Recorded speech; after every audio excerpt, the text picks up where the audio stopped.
디모데전서 3장 14절을 제가 읽습니다. 내가 속히 너게 가기를 바라나 이것을 너게 쓰는 것은 영적 스승 바울이 제자 디모데에게, 목회하고 있는 디모데에게 보내는 편지입니다. 빨리 가고 싶은데 좀 지체될 것 같아서 내가 네한테 영적 교훈을 아버지가 아들한테 건면하듯이 보낸다. 15절. 만일 내가 지체하면 너로 하여금 하나님의 집에서 어떻게 행하여야 할지를 알게 하려 함이니, 이 집은 살아계신 하나님의 교회요 진리의 기둥과 터니라. 우리 교회가 얼마나 소중합니까? 우리가 다 둘의 교회를 같이 섬기는 둘의 가족이요 동지들인데 이 교회가 얼마나 소중하냐 이거지요. 하나님의 계신 살아계신 하나님의 집이요 진리의 기둥이요 터전이다 이 말이지요. 정말 교회가 생각해 보면은 정말 소중합니다. 그래서 16절이 핵심입니다. 크도다 경건의 비밀이여. 이때 비밀은 숨기는 비밀, 시크릿 비밀이 아니고 신비입니다. 신비, 미스테리.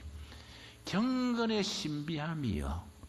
복음의 신비를 말합니다. 왜 신비냐?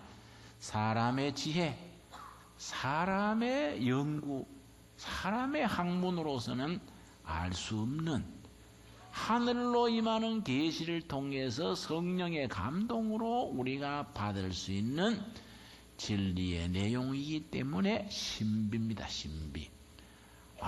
크도다 복음의 신비함이요.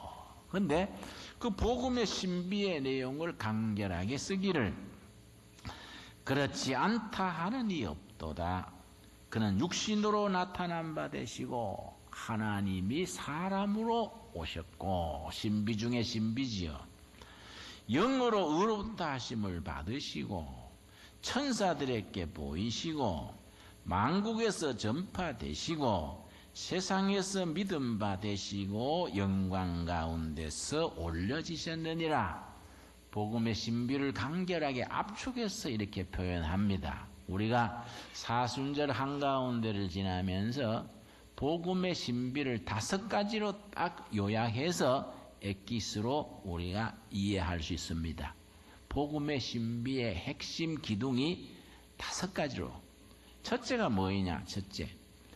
첫째가 뭐냐? 엄청나신 하나님, 온 우주를 지으시고 우주를 다스리시는 어마어마하신 하나님이 이상스럽게도 나한테 관심 가진다. 나를 사랑하시고 내 기도를 들어주시고 내가 낙심될 때 붙들어 주시고 지칠 때 힘내라. 아무개야, 내가 너와 임마누엘로 같이 있다. 그 하나님이다 이거예요. 이 신비지요, 신비. 엄청나신 하나님이 어떻게 해서 나한테 관심 가지실까? 여러분, 우리는 뭐 어려서부터 믿으니까 의뢰그럭하니 하겠지만은 이 지구상에는 사실은 그렇게 확신을 가지고 믿는 사람이 너무 적습니다. 파스칼이 30대 아주 젊은 나이에 하나님에 대해서, 신앙에 대해서 고민했습니다. 하나님이 계시는 것까? 내 인생은 목적이 있을까? 내가 왜 살아야 될까? 그 고민하다가 고민하고 고민하는 중에 살아계신 하나님을 만나게 됐습니다. 하나님을 인격 대 인격으로 가슴으로 만나는 시간이 온 겁니다. 그래서 그날의 간격을 딱 섰습니다. 서가지고서는 너무 소중한 자기 간증이기 때문에 헝겊에다가 서가지고는 자기 옷에다가 안섭에 기웠습니다. 그 평생 죽을 때까지 그 옷을 입고 다녔는데 언제 찾아냈느냐 하면은 파스칼이 죽은 뒤에 옷을 정리하는데 옷에 뭐 좀 두툼한 게 붙어 있단 말이죠. 이걸 가위를 가지고 이렇게 잘라서 보니까 자기가 30대 중반에 하나님 만난 감격, 그걸 써놓은 걸 찾아낸 겁니다. 사후에 뭐라고 썼냐면은, 내가 신을 찾을 때는 신이 숨어버리셨더니 내가 하나님 앞에 엎드릴 때 하나님은 나를 품어주셨도다. 그리고 뭐라 했냐면은, 철학자의 하나님도 아니요 수학자의 하나님도 아니다. 아브라함의 하나님, 이삭의 하나님, 야곱의 하나님, 그리고 나의 하나님. 여기 중요한 거이지. 나의 하나님. 이 하나님을 만난 이 감격, 이 기쁨, 이렇게 썼어요. 참 실감 나는 얘기지요. 이 복음의 신비에 우리 영혼이 닿았어. 가슴이 닿았어. 감격하고, 위대하신 그 하나님이 나와 같이 하는 거구나. 이게 정말 대단한 신비지요. 두 번째 신비가 뭐이냐? 두 번째 신비. 그 하나님이 사람이 된 거예요. 사람이. 하나님이 사람이 되셨다는 것. 얼른 이해가 안 가는 겁니다. 요한복음 1장 14절이 가장 대표적인 말씀입니다. 요한복음 1장 14절 우리 한번 찾아보겠습니다. 요한복음 1장 14절. 우리 살아계신 하나님, 인격이신 하나님, 나의 하나님이 이 땅에 오셨다는 겁니다. 이 땅에 사람의 모습으로 오셨다는 신비입니다. 요한복음 1장 14절입니다. 첫 마디가 뭡니까? 말씀이 육신이 되어, 육신이 사람이지요. 육신이 된 말씀, 누구를 말하겠습니까? 바로 예수님이지요. 기독교를 말씀의 종교, 우리 신앙을 말씀의 신앙이라 그러는데, 신학에서는 말씀의 신앙에는 세 가지입니다. 세 가지가 합쳐져서 말씀의 신앙입니다. 첫째, 육신이 된 말씀, 누구겠습니까? 예수님이지요. 두 번째, 기록된 말씀, 무슨 책이겠습니까? 성경이죠. 성경. 세 번째, 선포되어지는 말씀, 설교지요. 설교. 이게 합쳐져서 말씀의 신앙이지요.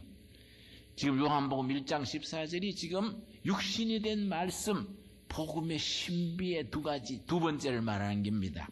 말씀이 육신이 되어 우리 가운데 거하심에, 여러분 연필이 있으면은 우리 가운데 거하심에 거기에 줄을 치십시오. 대단히 중요합니다. 왜냐? 왜 그래 중요하냐? 우리 가운데 거하심에가 내 심령 속에, 내 영혼 속에 계신다는 말이 아닙니다. 영어 성경에는 우리 동네 텐트를 치고 계신다. 또 어떤 성경에는 우리 동네 집을 짓고 와서 계신다. 왜냐? 구약 40년, 광야 40년 동안 이스라엘 백성들이 천막을 치고 이동을 했는데, 맨 가운데 천막이 하나님이 임재하시는 무슨 천막입니까? 성막이죠. 성막. 타버나클, 성막. 그 천막의 전통을 지금 여기에 말하는 겁니다. 육신이 되신 하나님 그리스도께서 우리들 동네 맨 한가운데 오셔가지고 집을 짓고 사신다 이거지. 여러분, 두레교회 교인들이 여기저기 살아가는데 맨 가운데 집이 누구 집입니까? 예수님의 집이다요. 맨 가운데 계시는 예수님이 와서 집을 짓고 우리 현장의 삶에 같이 사신다 이거지요. 대단한 깊이지요. 말씀이 육신이 되어 우리 가운데 집을 짓고 살고 계심에 우리가 그의 영광을 보니 아버지의 독생자의 영광이요. 뭐가 충만합니까? 은혜와 진리가 충만하더라.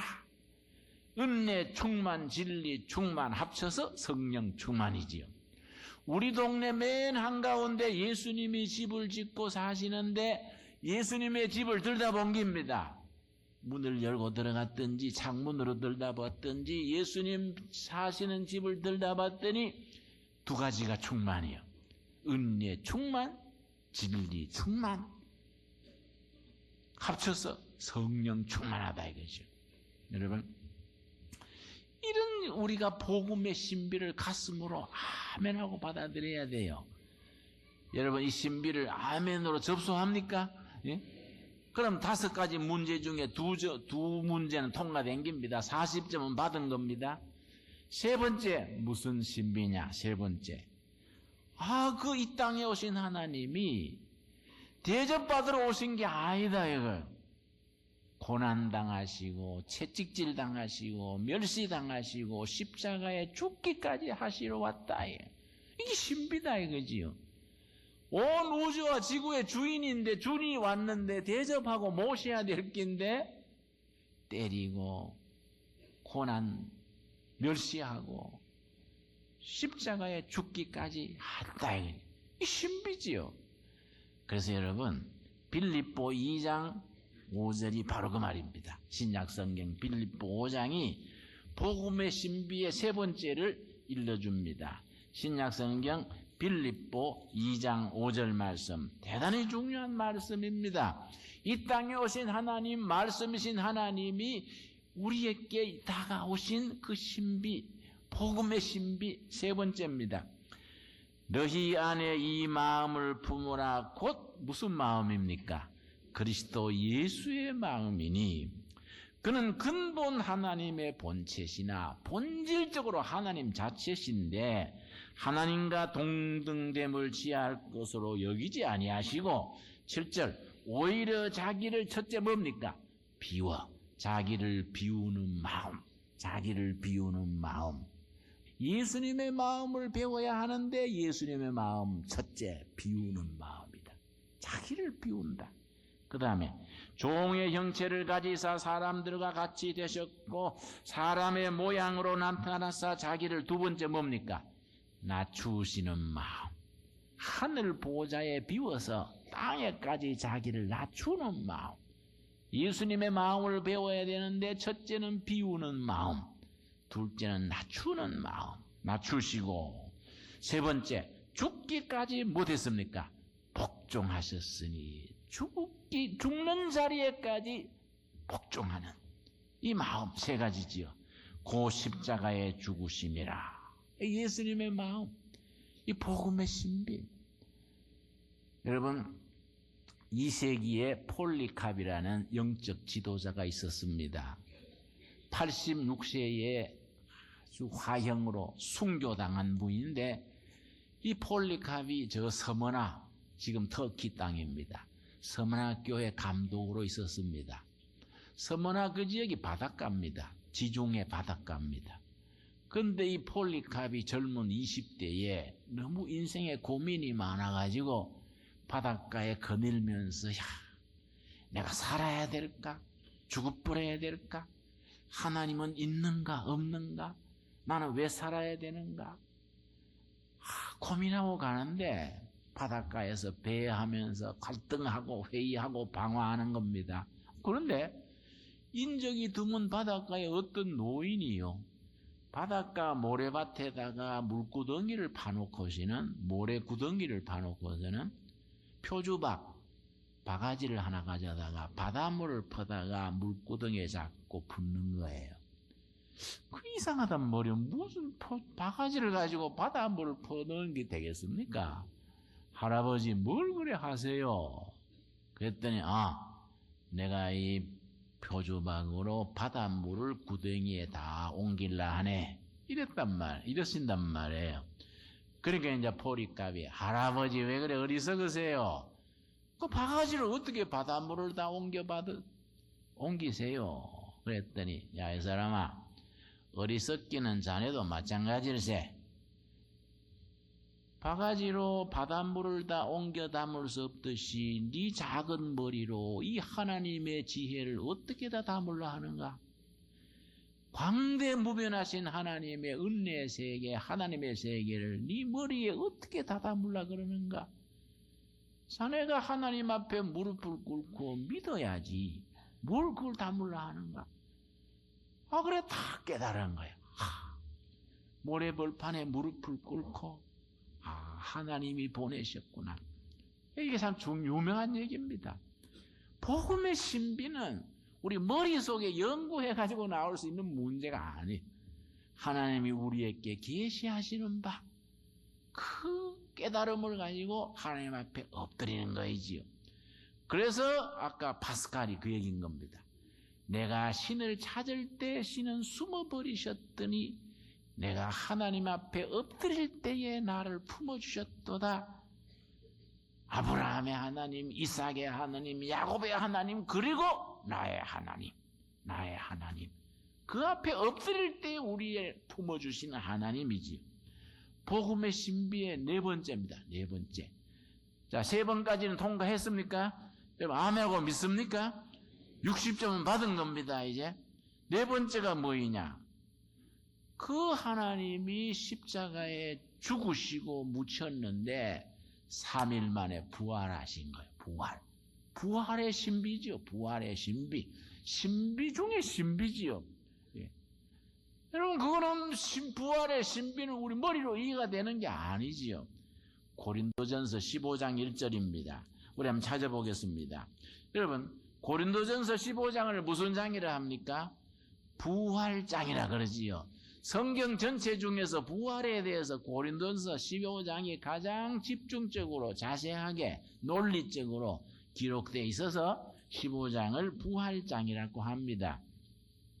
형제들아, 내가 너희에게 전한 복음을 너희에게 알게 하노니, 바울이 고린도 교회 교인들에게 전했는 복음입니다. 2절, 너희가 만일 내가 전한 그 말을 굳게 지키고 헛되이 믿지 아니하였으면 그로 말미암아 뭘 얻습니까? 구원을 얻으리라. 여러분, 그런 말 질문 들어봤습니까? 구원 받았습니까? Are you born again? 거듭났습니까? 구원을 받으리라. 믿고 주님 앞에 그 복음을 믿으면 구원을 받는 복음. 그런데 그 복음의 내용이 뭐냐? 3절 4절이지요. 3절 4절.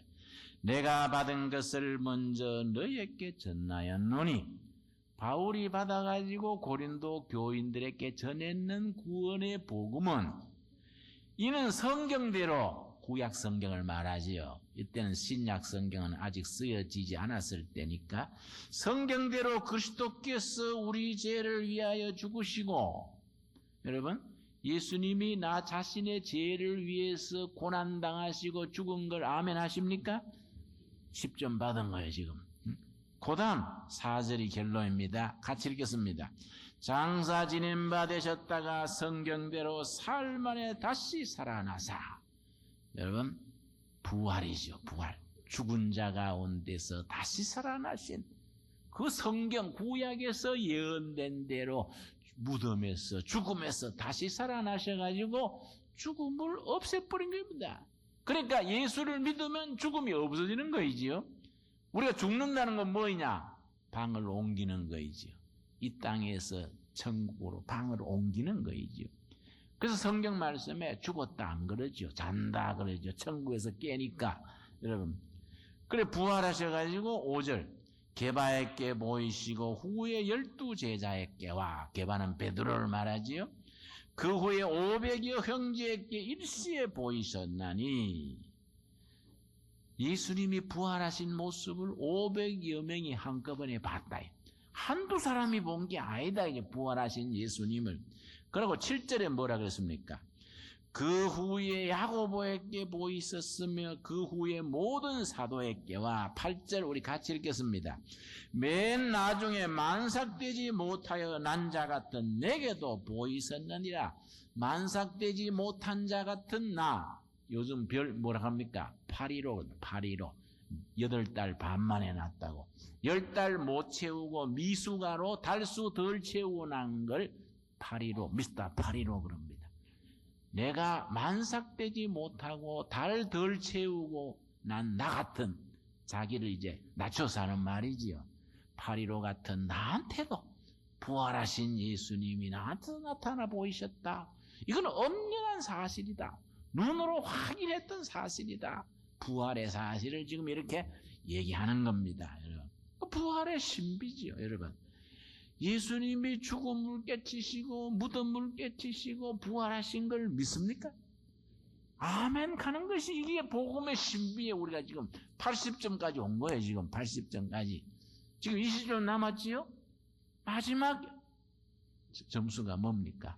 에베소서 2장에 보면은 우리 신앙의 핵심이 되는 마지막 결론이지요. 여기를 통과하면 우리가 A 학점 100점짜리죠. 에베소서 2장 8절 말씀. 복음의 신비의 5번째입니다. 자, 에베소 2장 8절 말씀. 너희는 그 은혜에 의하여 믿음으로 말미암아 뭘 받았습니까? 구원을 받았는데 뭘로 받았다고요? 뭘로? 믿음으로 말미암아. 앞에 나온 4가지 복음의 신비를 믿습니다. 나를 위해서 하나님의 이루어 주신 구원 사건인 줄 믿습니다. 접수합니다. 받아들입니다.